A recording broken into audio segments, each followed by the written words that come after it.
Hey, it's Brianna for Triumphant Tuesdays. This week I'm going to be talking about the competitive aspect that can go along with eating disorders and how you can stop it and how ultimately my weight stopped mattering so much to me.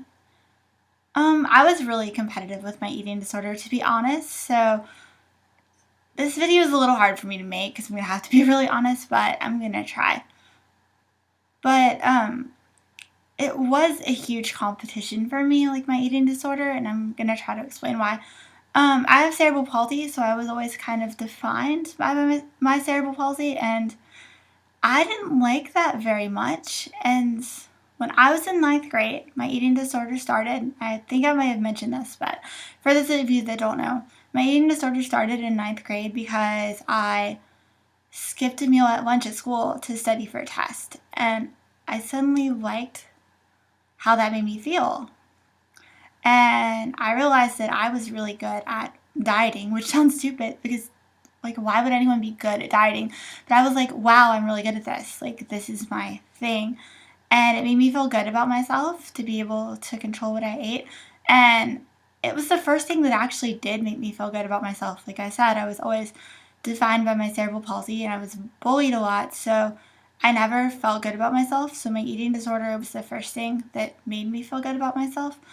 And it suddenly gave me an identity. Like, I got help for it, and I was stuck in all these support groups and these therapy appointments, and I was like, I'm an anorexic. That's who I am. But eating disorders aren't all the things I was making them be. They're not a social group. Like, you don't get an eating disorder to make friends. They're not an interest. They're not something to be proud of. They're not who you are. They're not ways to make yourself happy. They're just not all of those things. They're not a lifestyle. They're not a choice. It's a disease. So it took me forever to realize this, and it wasn't until several years ago when I was about to die that I realized that, eating disorders weren't cool, and that wasn't who I was supposed to be. And I had to change a lot of things to be able to get out of it and move on. But I realized it wasn't who I was, and eating disorders are not who you are. And I think in general, we should always examine when we're getting help for this, like, what are our resources? Like, what groups do we go to? Who do we talk to online? What is our therapist like? What is our dietitian like? What are we getting out of this? Are these resources that we're using to get better? Are they good resources? Are they helping us? Or are they making our problem worse? There were several support groups that I went to that I was making them competitive. I don't know that they were, and I'm not going to say which support groups they were because I don't want to give any support group a bad name, but they're not for everybody, and they weren't for me, and I just was like, I can be the best at this, and I compared myself to other people and wanted to be the sickest, and that sounds really weird and awful, but it's honest.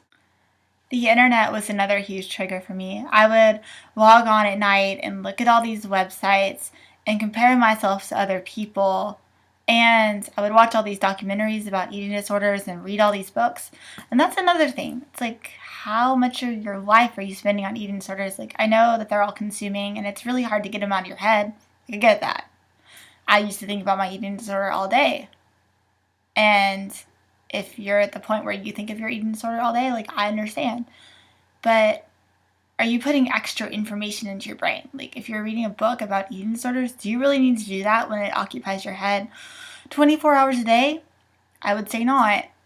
Do you need to get online and talk to other people with eating disorders? Maybe. Maybe if it's helpful to you. Maybe if you're asking for support and you're getting it and you're using that to further your recovery, but you have to be very honest with yourself and look at the motivation for why you're using these online resources. Why are you doing it? What are you getting out of it? How is this making your recovery better? How is it making it worse? Eating disorders are known to be competitive. And if you think about it, people that get eating disorders, it makes sense for them because we're often perfectionistic and we want to do things right. And I think we want perfection to be defined, as in, this is what perfect is and this is how I get there. Because I was very obsessed with being perfect, and I know other people with eating disorders were obsessed with that too. And I still struggle with perfectionism. Jenny Schaefer's Life Without Edge, she talks about her struggle with perfectionism a lot. And that's a really good book if you want to read it. It's like one of the only non-triggering books I've ever found before. But I think we want it to be defined. And perfection is not definable. It doesn't really exist, unfortunately. And even if it did exist, it would be different for every single person. So I think that sometimes lends itself to us being competitive with other people with eating disorders. So how do we stop?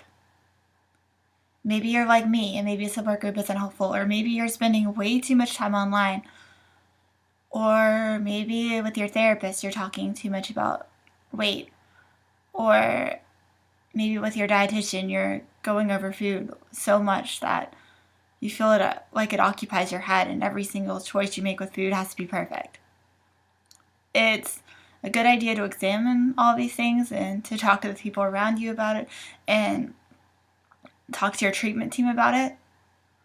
And it's also really important that you have a life outside of treatment, unless you're inpatient, I guess, because there you don't really have a life. I've never been inpatient, but I know some of the girls on our team have been. But it's really important to find other friends. I can honestly tell you pretty much for everyone that it's not helpful for all your friends to have eating disorders. Find some other friends, find some other interests, and if you already have those, great, use them. I think that can be some of the most positive support we have. Like when we're not thinking about our eating disorder and we're getting out of our own head and we're enjoying something, even if it's just for that time that activity is going on. You're getting away from your eating disorder and you're creating a life so that when you get better, it's not so confusing and so difficult to adjust to life again. And we're going to be talking about that next week, about how it sometimes can be difficult to readjust to life, but just try to define yourself in other ways.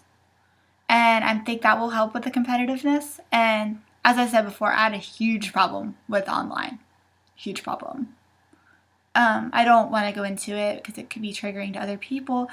But yeah, I actually, for 1 year, did not get on the computer. And you're probably thinking, say what? Yeah, I didn't get on the computer. It's because I couldn't. It's because I couldn't stop myself from clicking on those negative websites or getting obsessed with eating disorders or watching documentaries. Because if you think about it, online is such a source of information that we can find anything. And to get out of that habit and to stop talking to those people and to stop filling my brain with eating disorders all the time, I had to turn off my computer. And I did it for a year. And when I came and started making videos for this channel, I knew that I had to be in a place where, one, of course, I wasn't doing that anymore, but two, the fact that I had stopped defining myself with my eating disorder, that I was in a better place to help you guys. And I am, and I made sure of that. But I definitely don't use the internet in the way that I used to. And I know it seems crazy that I went a whole year without being online, but do whatever you have to do. Like, I encourage you guys to be super honest with yourself. Figure out what works, what doesn't. Have discussions with people, have discussions with yourself. Because if you're not honest, you're only hurting yourself.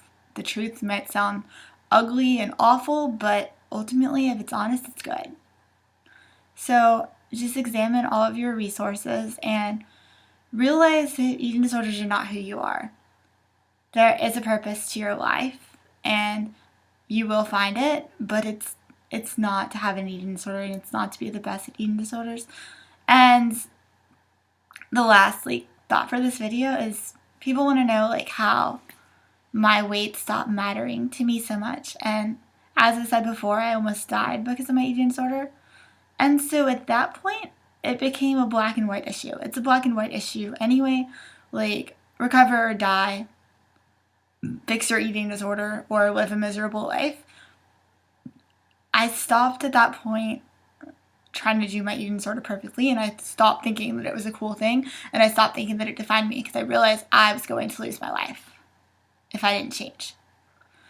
And I don't weigh myself. Like, I don't know what it is unless I go to the doctor. I try not to think about it. I try not to ask other people. I don't normally. But, I mean, weight is hard for me because it was the whole focus of my eating disorder originally, but I don't get on the scale. You probably shouldn't either. I actually don't know one person that getting on the scale is helpful to them, eating disorders or not. And that culture is all around you, and it is super hard for you not to care about what your weight is. But I think it's a really important step in general just not to know what your weight is. So give up your scale. Hand it over. I know it sucks, but it's helpful, I promise. I'm also going to list some things that are helpful for eating disorders if you want to be online that I like. Just try to be positive and surround yourself with positive things. And like I said, you can always reach out to us. We're happy to help you. Have a good day, and thanks for watching. Love you guys. Bye.